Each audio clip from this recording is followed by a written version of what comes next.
guys, it's Ben with 0.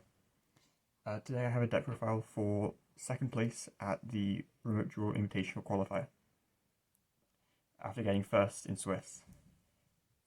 This list also, with 1 or 2 changes, got me first place at the UK Extravaganza Giant Card event, and the list that won this invitational was also my list from the night before.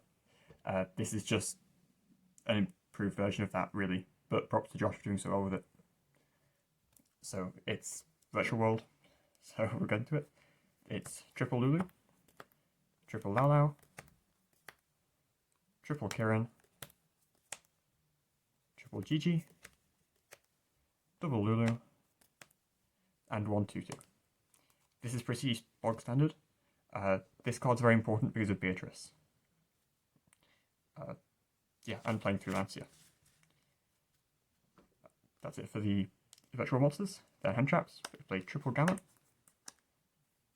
a copy of Driver, which you have to draw every game. That's just the rules. And then triple Ash Blossom, and 1 Bell.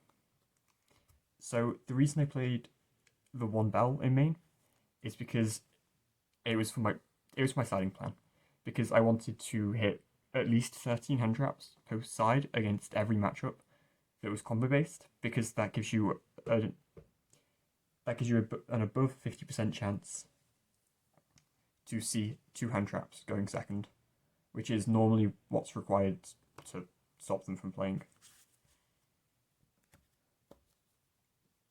Then if we go to the spells, I play triple Kowloon,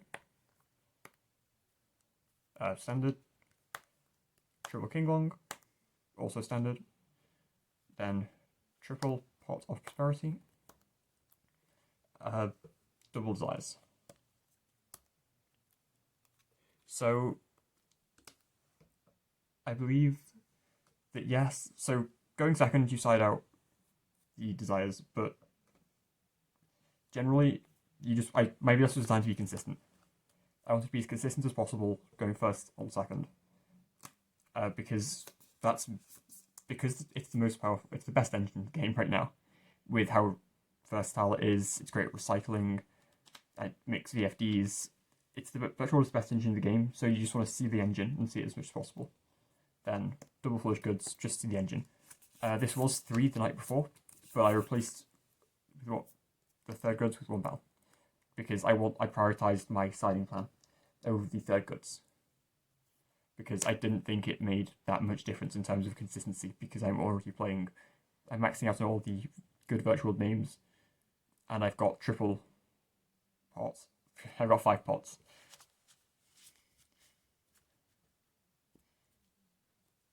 Then 1 Electric Teleport, standard, then double Chuche, and 1 Zangru, also standard. At first I was a bit concerned about only playing 2 Chuche, but if you play correctly and recycle it, it's not a big deal. So if we go into the extra deck, I played 1 Beatrice.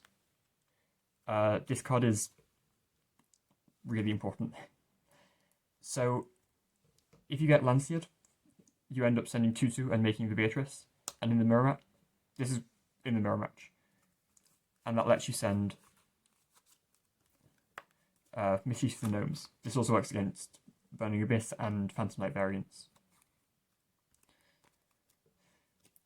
Furthermore, the thing that came up the most is that when your main names get hit, and you end up with something like a Lao Lao on hand, you can send the 2/2, then reborn the 2/2, make the Beatrice, and get the Kinglong anyway, and continue to make VFD through more hand traps, when you normally would not be able to. Then M7, it's pretty standard, very good card. It's great at handing back like Lancias or Drolls in matchups that it's impactful in, and then just throwing a Zeus on it. Zeus, it's a good card. This is very standard, so there's no explanation to it. Fortune Tune. This is just to make the Zeus, because can't be destroyed, or the touch Pure instead. Targeting, it's just a safe Zeus. And then Gossip Shadow.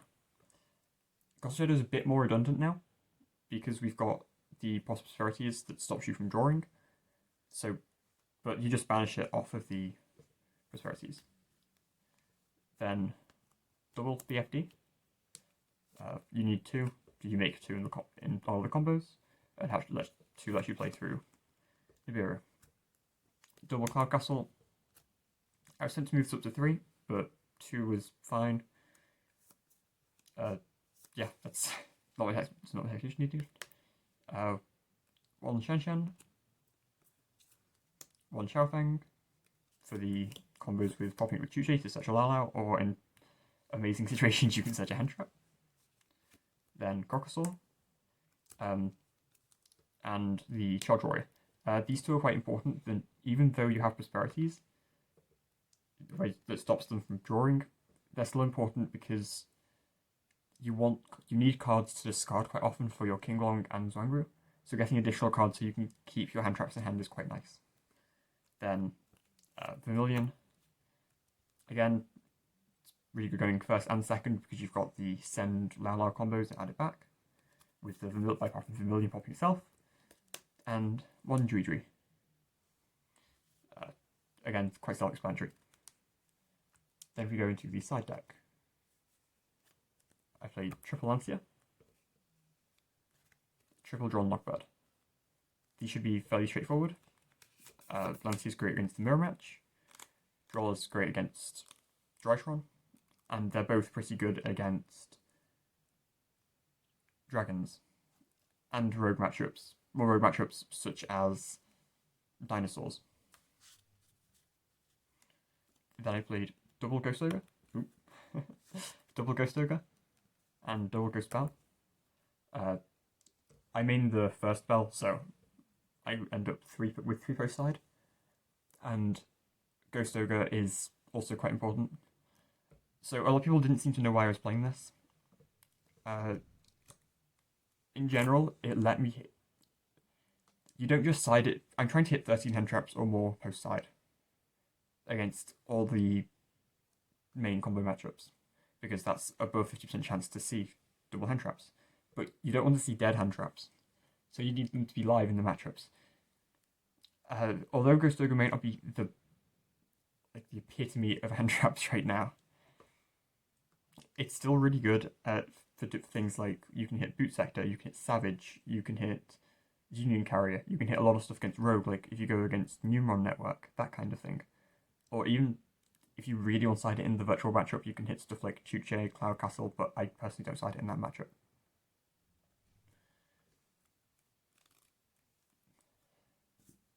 Okay. It's just a good hand trap that works all around. Then for the rest of the side deck, I played 1 Pancratops, 1 Lightning Storm, 1 Duster, and 1 Reboot. These are kind of the back row cards. So instead of playing... I was playing the second Storm, but I decided to change it for Pancratops, because Pancratops is better against cards like Shadol Schism, which, if you don't have access to the Qinglong, can be a bit of a problem. It's also, even if they... Typically there can be quite a bit of Zexal in ritual events, or Neuron decks, and you can't use Lightning Storm if they use Zexal in standby, but you can still summon a Pancratops, and you get the effect during their turn to get rid of the Zexal, so you're still able to play next turn. And then back row, just in case. Or for Rogue. And then the last card was Mischief of the Gnomes to send off the Beatrice or the Foolish Bell Goods. This stops the mirror match from playing pretty much, because as soon as it both messes up their levels for their XYZ and Synchro Please, as well as once they've used an effect of a virtual world in hand, because they're locked into level 3 or higher monsters, and because they're Lulu, they're GG, because they become level 2, they can't use the effect in hand. So a few things I'd like to note. I was originally playing the Crescendo, and instead of 2 ogres, I was playing the Crescendo and Cycle Reader. I cut this because, 1, Drytron wasn't very represented, and mainly because Ghost Ogre also hits the Drytron matchup. It gives me more hand traps going. It gives me more hand traps going second, which is more important. hand traps going second is more important than the going first stuff for me, because I'm very confident in my combos going first. And I didn't really... Whenever I went first, even if I got Lanciered, in general, I didn't feel like the crescendo was that necessary. And this is more versatile than Cycle Reader, because Cycle Reader only hurts the Drytron matchup. It doesn't hurt like the matchups I'm more scared of. I was more afraid of dragons because Tiding plus spheres, they can make through a lot. They can make Tiding plus spheres through interruption, and 2 bounces can be very scary for this deck. So there's a few things I'd like to go over very quickly before I finish the deck profile. A few things that people might need to know. So things like the Prosperities vanish. So if I grab a pot of Prosperities. So for Prosperities, the cards I banish, going first, I'll banish the 2 draw cards.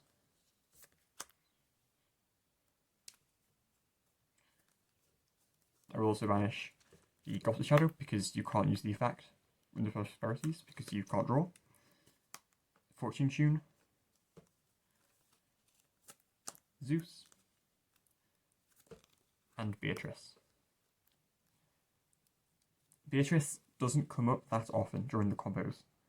It does come up, but when you don't have the gnome in, it doesn't come up as much. Going second, you can largely banish the exact same cards, but you may want to save the Zeus going second. It depends on the situation.